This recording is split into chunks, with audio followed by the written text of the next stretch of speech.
two stories. In 2009, I was studying accounting at UWA. And I remember being in the lecture theatre studying corporate finance. And we were learning how to do complicated financial projections of profit growth for the next 20 years.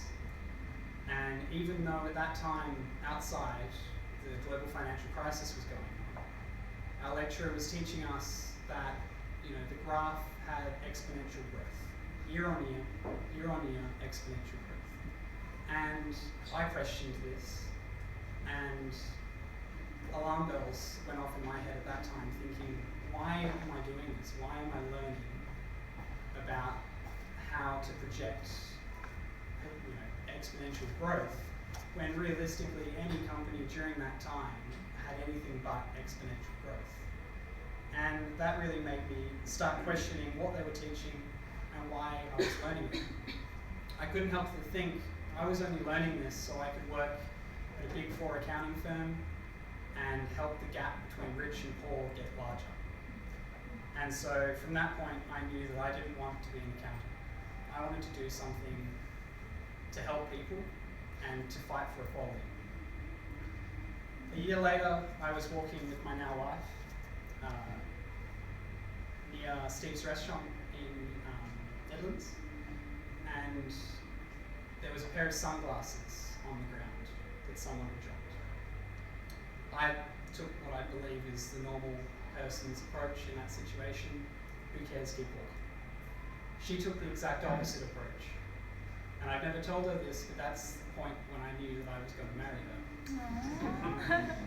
Because to me, that act of genuine kindness was nothing. She didn't even bat an eyelid. But to me, it was everything. It was a wake-up call.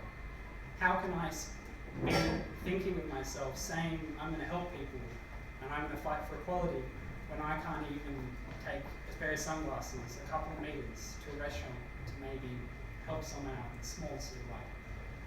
From that point on, I could feel hypocrisy growing inside of me. I was not doing anything on a day-to-day basis or even on a month-to-month basis to benefit anybody. All I was doing was complaining that the system was broken and then continuing to get the privileges of this broken system. And I just had no idea what I could do. I didn't know what on a day-to-day basis I could do to change anything. As years went by, I could feel the hypocrisy growing. I became more and more restless that I wasn't doing anything. Then, during my Indian wedding trip at the start of this year, I started reading and researching and looking for the answer. And I've read more books in the last 6 months than I have in the entirety of my life. And all of those books have helped construct what Atlas Cycles is today. But the eureka moment came when I was reading Start Something That Matters by Blake Mycoskie, who was the founder of Thomas Shoes. The idea that giving away a pair of shoes for every pair that's sold was revolutionary. And I quickly thought I could do the same with bicycles. I then did more research and discovered that my idea had already been well established by other organisations. The principle is World Bicycle Relief in Africa, which is one of the largest charities in the world. They've already done studies and they've already been operating for years, and they've already shown that giving bicycles to people in poverty does help. So with that idea and armed with the knowledge that my idea had merit, I started talking to people. And the first person to really see the potential of the idea was my dad. And it was because of his support that the idea really got to this point. So thank you, Dad, for doing that and believing in the idea. I don't know where it would be without you. Continuing my research, I eventually stumbled upon the Mandeshi Foundation in India, who has already been giving away bikes, but is primarily a microloans bank, started by rural women for rural women. And they alone are an amazing organisation that really inspires me. But they had a young girl come to them and asked for a loan for a bike. And they said, why do you need a bike? And she said, I want to go to school. And they said, why can't you get to school? School's too far. Can't your parents buy your bike? My parents are too poor. And so they really took that idea and they said, that needs to be fixed. And so it's a very small program at the moment, and they've been operating for 5 years, but they've given away 7,400 bicycles so far. But they've only been focusing on schoolgirls between going from year 7 to year 8, and only in a small part of Maharashtra, which is only one state in India. So my real hope is that we can really put a lot of backing towards that program and get it spread throughout the world, not just India, but all over the world where it's needed. After talking to the founder a few times on the phone and watching her TED speech, I managed to convince them to join us in partnership. And so they are welcoming us, and part of the donation, the support levels, includes coming with us to one of their ceremonies, giving away these bicycles, which they have every time they give away these bicycles. So I haven't been to one of them, but I'm sure as hell looking forward to it, and I think it's going to be amazing. So if you guys wanted to come to that, I definitely think you should.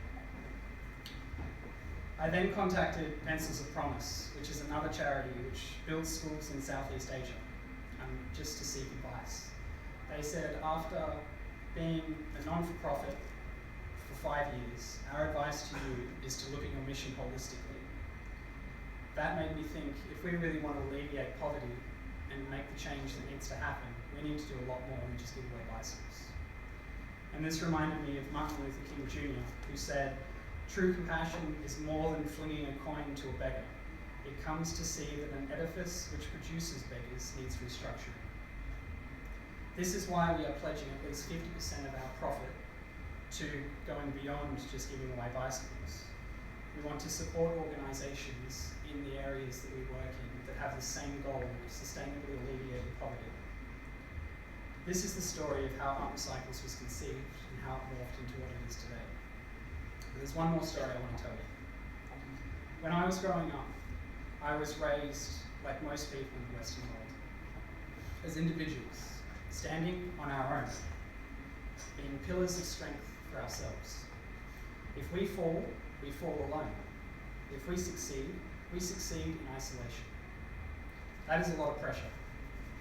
And at its best, it only brings hollow, lonely victories.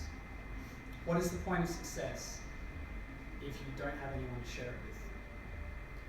I was always confused by the images of poverty-stricken children looking happy. As a child myself, I was thinking, I wouldn't be happy if I had no home, no food, and no water. What I didn't realize is that happiness doesn't come from having a home, food, and water. It comes from belonging. Belonging to something bigger than yourself.